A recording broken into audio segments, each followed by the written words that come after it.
Bill C-16 purported to do nothing but extend human rights provisions to an excluded group, let's say, to the transgender and non-gender binary types.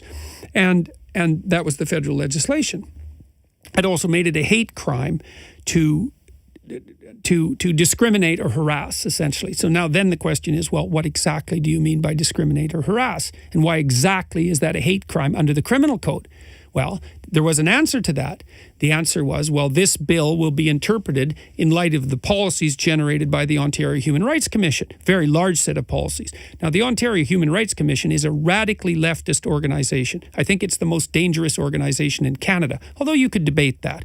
And they set all sorts of policies about how this legislation was going to be interpreted, and the federal government linked to their website to state that Bill C-16 would be interpreted in light of those guidelines. So I went and read all the policies. Well, one of the policies was that if you didn't use the preferred pronouns of a given group, that you could be charged essentially with a hate crime. And I thought, no, which given group is that? You're talking about transgender people. Yeah, and so there's all these pronouns that have come up. There's 70 different sets of pronouns approximately to hypothetically describe people who don't fit anywhere on the gender spectrum, which is also something that I don't really understand. I don't understand that conceptually. We'll come to that. But I just want to hear the story of this bill first. Okay, so now a person is compelled under Canadian law to use the pronoun of another individual's choice on pain of law. And I thought, well, no, that's not acceptable. It's one thing to put limits on what a person can't say, like say with hate speech laws, which I also don't agree with, by the way, but that's a different argument. I think it's a narrower argument.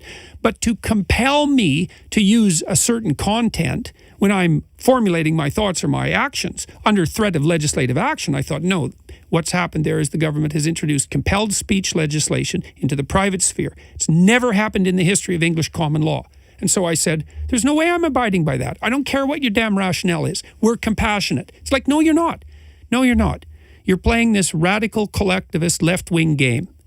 You're trying to gain linguistic supremacy in the area of public discourse.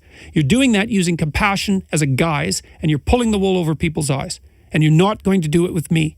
If I was sitting here in front of you as a transgendered male to female or female to male, and we began the conversation. At the beginning of the conversation, you stumbled and called me he or she, and I was perhaps identifying the other way around. And then if I'd said to you, please, I'd rather go by she.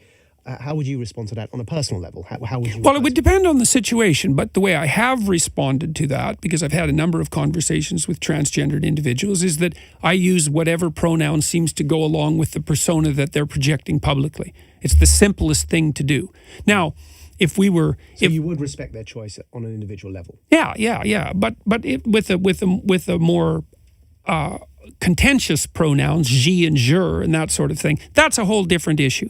Because the question there is, well, exactly what is it that you're doing when you're asking me to use those words? Like, are you compelling me to play your particular ideological game, or is this actually a matter of some personal identity that's important to you? And those things are not obvious. And so in a situation like that, the first thing I'd have to do is to try to figure out just exactly what was going on in the situation, and that's not simple. And so there would be no foregone conclusion that I would address you by the pronouns of your choice. And the first thing I'd want to find out is that just a narcissistic power play? Because that's actually the most likely outcome.